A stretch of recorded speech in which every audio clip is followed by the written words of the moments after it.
Hello friends, स्वागत है आपका बायोलॉजिकल दुनिया में। जैसा कि आपको पता है कि हम यहाँ पर 11th और 12th से संबंधित कुछ महत्वपूर्ण टॉपिक्स के बारे में चर्चा करते हैं। तो आज हमारा जो संघ है उस संघ का नाम है टिनोफोरा।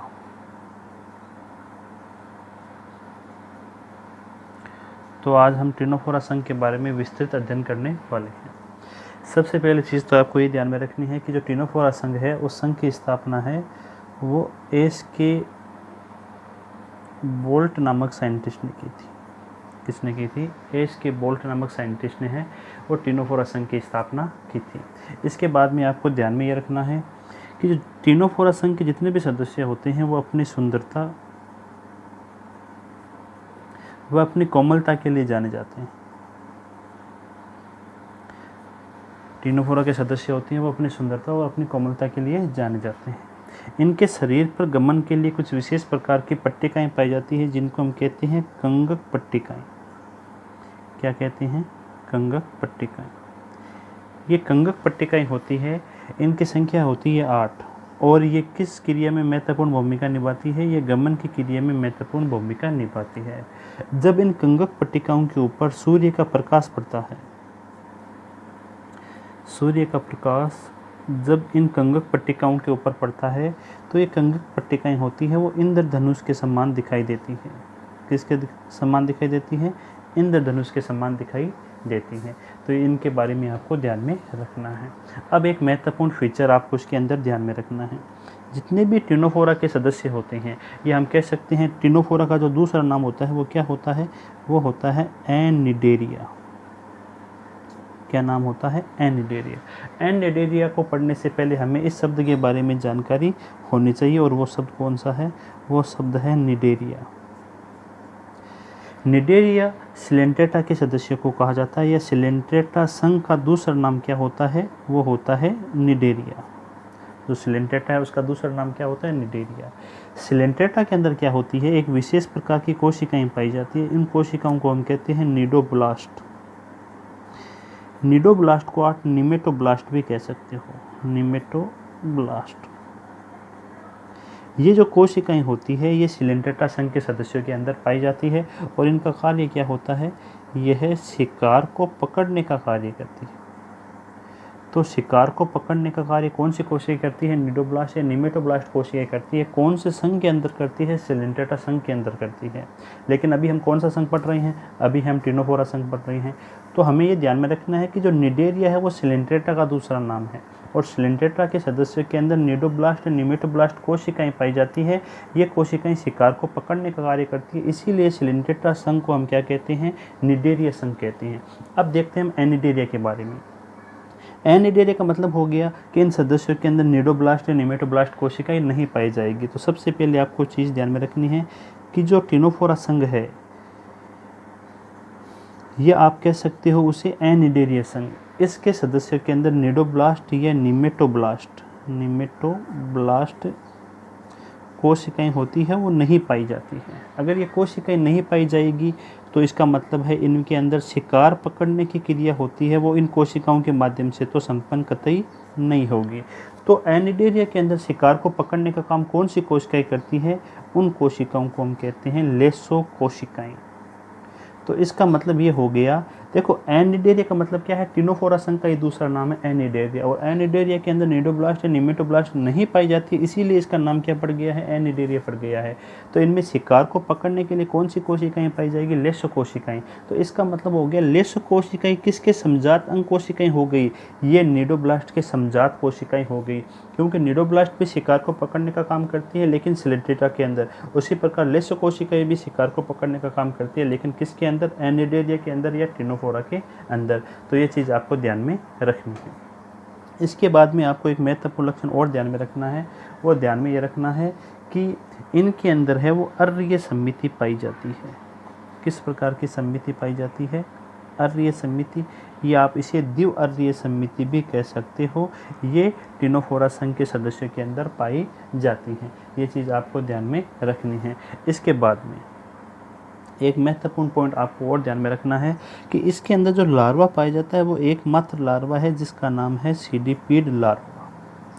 जो टिनोफोरा संघ है या एनिडेरिया संघ है उसके अंदर एकमात्र लार्वा होता है जिसका लार्वा का नाम क्या है, सीडिपिड लार्वा कहते हैं उसे। इसके अलावा इनके अंदर भोजन का पाचन होता है वो अंतःकोशिकीय भी हो सकता है, अंतःकोशिकीय या बाह्य कोशिकीय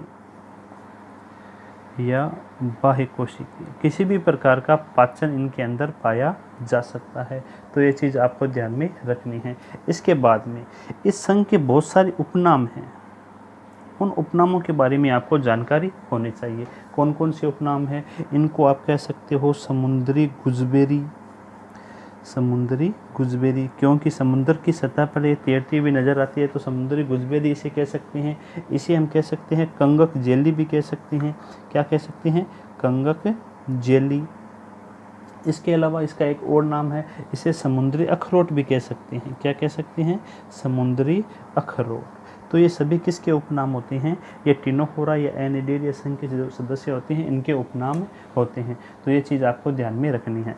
अब इसके अलावा आपको इसके अंदर एक महत्वपूर्ण चीज़ और ध्यान में रखनी है कि इसे 2 वर्गों में विभाजित किया गया है। कितने वर्गों में विभाजित किया गया है? 2 वर्गों में। और वर्गीकरण का आधार क्या है? जो टिनोफोरा संघ है उसका वर्गीकरण का आधार है आपके स्पर्शक। क्या है? स्पर्शक।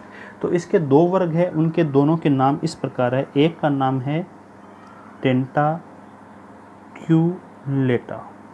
एक संघ का नाम क्या है? टेंटाक्यूलेटा। जबकि दूसरे संघ का नाम क्या, दूसरे वर्ग का नाम क्या है? वो नाम है न्यूडा। तो इस टिनोफोरा संघ के अंदर 2 वर्ग है और वर्गीकरण का आधार क्या रखा गया है? स्पर्शक। दोनों वर्गों के नाम क्या है? एक का नाम है टेंटाक्यूलेटा और एक का नाम क्या है? न्यूडा है। जो टेंटाक्यूलेटा है, टेंटाक्यूलेटा का एग्जाम्पल आपको ध्यान में रखना है। इसका एग्जाम्पल है एक तो टिनोप्लाना। कौन सा एग्जाम्पल है इसका? टिनोप्लाना है वो इसका एग्जाम्पल होता है। टिनोप्लाना के बारे में एक चीज़ आप ध्यान में रखनी है, यह अल्सायोनियम के साथ में, किसके साथ में? अल्सायोनियम के साथ सहभोजी होता है। क्या होता है? सहभोजी। तो ये चीज़ के बारे में आपको ध्यान में रखना है। इसके अलावा इसका एग्जाम्पल एक और है सेस्टम। सेस्टम को हम कहते हैं विनस गर्डल। क्या कहते हैं? विनस गर्डल कहते हैं, या इसे हम एक नाम से और कह सकते हैं, इसे हम विनस की बेल्ट भी कह सकते हैं। क्या कह सकते हैं? विनस की बेल्ट। तो ये किसे कह सकते हैं? सिस्टम। ये दोनों किसके एग्जाम्पल हो गए? ये टेंटाक्यूलेटा के एग्जाम्पल हो गए। न्यूडा, न्यूडा के अंदर ध्यान में रखना है स्पर्शक अनुपस्थित होंगे, इसके अंदर स्पर्शक नहीं होंगे, जबकि इसके अंदर स्पर्शक उपस्थित होंगे। तो इसके अंदर स्पर्शक अनुपस्थित है और इसका एग्जाम्पल क्या है? बिरोई है। और इसके बारे में बहुत ज़्यादा पूछा गया है। बिरोई को हम कहते हैं बिल्ली की तैरती आँखें, बिल्ली की तैरती आँखें। तो इन चीज़ों के बारे में आपको ध्यान में रखना है। तो इस प्रकार हमारा जो टिनोफोरा संघ है उसके बारे में हमने पूरा अध्ययन कर लिया है। अब इसका एक एग्जाम्पल आपको अपवाद स्वरूप याद रखना है, और एग्जाम्पल क्या है? उसका नाम है यूक्लोरा रुब्रा। नाम क्या है सदस्य का? यूक्लोरा रुब्रा। यह एकमात्र टिनोफोरा का सदस्य है जिसके अंदर निडोब्लास्ट या निमेटोब्लास्ट कोशिकाएं पाई जाती है। एकमात्र टिनोफोरा है यूक्लोरा रुब्रा जिसके अंदर निडोब्लास्ट कोशिकाएं पाई जाती है। तो अब हम देखते हैं टिनोफोरा संघ के बारे में अध्ययन। जो टिनोफोरा संघ है, इस संघ की स्थापना किसने की थी? एस के बोल्ट ने की थी, अभी हमने देखा था। ठीक है, इसके जितने भी सदस्य होते हैं वो सुंदरता और कोमलता के लिए जाने जाते हैं। देखो हमने जो टिनोफोरा के जितने भी महत्वपूर्ण लक्षण है ना उनके बारे में अभी देखा था, तो उन्हीं का रिवीजन हम वापस कर रहे हैं। तो सुंदरता के लिए जाने जाते हैं और कोमलता के लिए जाने जाते हैं। सूर्य के प्रकाश में इनकी कंगक पट्टिकाएं, देखो कंगक पट्टिकाएं होती हैं, इनकी संख्या कितनी होती है? 8 होती है। कितनी होती है इनकी संख्या? 8। और जब सूर्य का प्रकाश इनके ऊपर पड़ता है तो इंद्रधनुष के समान दिखाई देती है। ये चीज़ भी आपको ध्यान में रखनी है। इसके अलावा इस संघ के जंतु है उन्हें हम समुद्री गुजबेरी कह सकते हैं, कंगक जेली कह सकते हैं, या समुद्री अखरोट भी कह सकते हैं। तो ये चीज़ भी आपको ध्यान में रखना है। इसके बाद में इनके अंदर क्या नहीं पाई जाती है? निमेटोब्लास्ट नहीं पाई जाती है। निमेटोब्लास्ट का दूसरा नाम क्या होता है? निमेटोब्लास्ट का दूसरा नाम होता है निडोब्लास्ट। तो निडोब्लास्ट कोशिकाएं हैं इस संघ के सदस्यों के अंदर नहीं पाई जाती है, इसीलिए इनको हम क्या कहते हैं? एनिडेरिया कहते हैं। जबकि निमेटोब्लास्ट किसके अंदर पाई जाती है? सेलेंट्रेटा के अंदर पाई जाती है, उन्हें हम निडेरिया कहते हैं। इस संघ के जितने भी सदस्य होते हैं वो समुद्र की सतह पर तैरने वाले होते हैं। ये चीज़ भी आपको मैंने बताई थी। इसके बाद में एक महत्वपूर्ण लक्षण जो हमारा रह गया था जीव संदीप्ति का। कौन सा लक्षण रह गया था? जीव संदीप्ति। जीव संदीप्ति का मतलब होता है कि इनके अंदर प्रकाश उत्सर्जन करने की क्षमता पाई जाती है, जो कि टिनोफोरा की एक मुख्य विशेषता होती है। ये जितने भी सदस्य होते हैं वो जेली के समान होते हैं, पारदर्शी होते हैं। ये चीज़ भी आपको ध्यान में रखनी है। और इनके अंदर कौन सी संमिति पाई जाती है? अर्रीय या द्विवर्गीय संमिति पाई जाती है। ये जंतु कैसे होती हैं? द्विस्तरीय होती हैं। द्विस्तरीय का मतलब होता है इनके अंदर केवल एक्टोड्रम होगा, एंडोड्रम होगा, मेसोड्रम इनके अंदर क्या होगा? अनुपस्थित होगा। और गमन किसके द्वारा होगा? शारीरिक सतह पर उपस्थित 8 रोमावी कंगक पट्टिकाओं के माध्यम से क्या करेंगे? गमन की क्रिया करेंगे। किसी भी प्रकार का सिस्टम इनके अंदर नहीं पाया जाता है, ना तो स्केलेटन सिस्टम होता है, ना एक्सक्रीशन सिस्टम होता है, ना रेस्पिरेटरी सिस्टम इनके अंदर मौजूद होता है। इसके अलावा इनके अंदर अंतःकोशिकीय और बाह्यकोशिकीय दोनों प्रकार का क्या पाया जाता है? पाचन पाया जाता है। ये जीव कैसे होते हैं? मांसाहारी होते हैं और उनके अगर भाग पर एक जोड़े लंबे ठोस क्या होते हैं? स्पर्शक होते हैं। और हमने देखा था स्पर्शक के आधार पर हमने इस संघ को 2 वर्गों में विभाजित किया था, टेंटाक्यूलेटा और कौन सा वर्ग था? न्यूडा वर्ग था।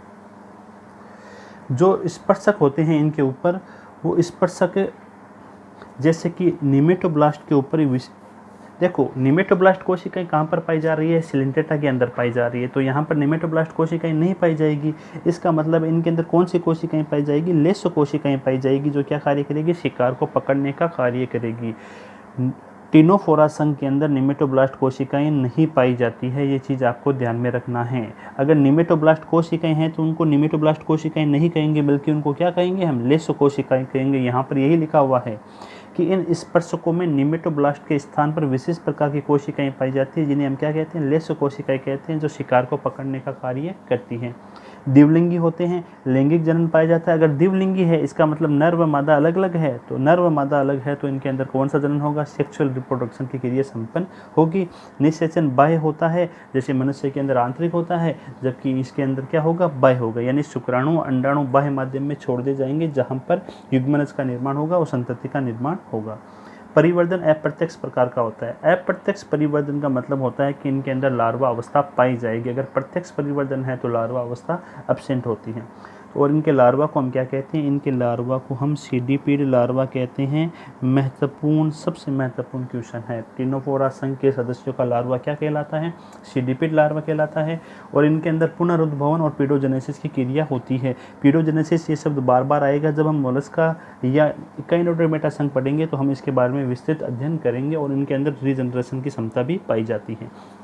इसके बाद में इनके अंदर जो टिनोफोरा संघ है उन्हें स्पर्शक के आधार पर 2 वर्गों में विभाजित किया गया है। एक का नाम है टेंटाक्यूलेटा, यानी इनके अंदर स्पर्शक पाए जाएंगे।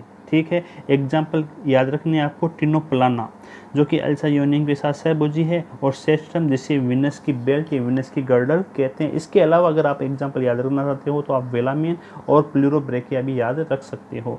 इसके अलावा दूसरा वर्ग है न्यूडा।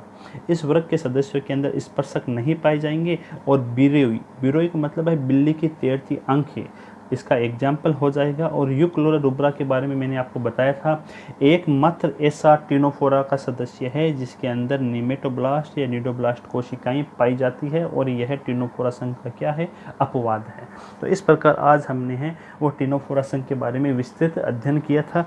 कल हम सिलेंटेटा संघ के बारे में विस्तृत अध्ययन करेंगे। उसके बाद में हम इनसे संबंधित कुछ महत्वपूर्ण क्वेश्चनों के बारे में चर्चा भी करेंगे। धन्यवाद।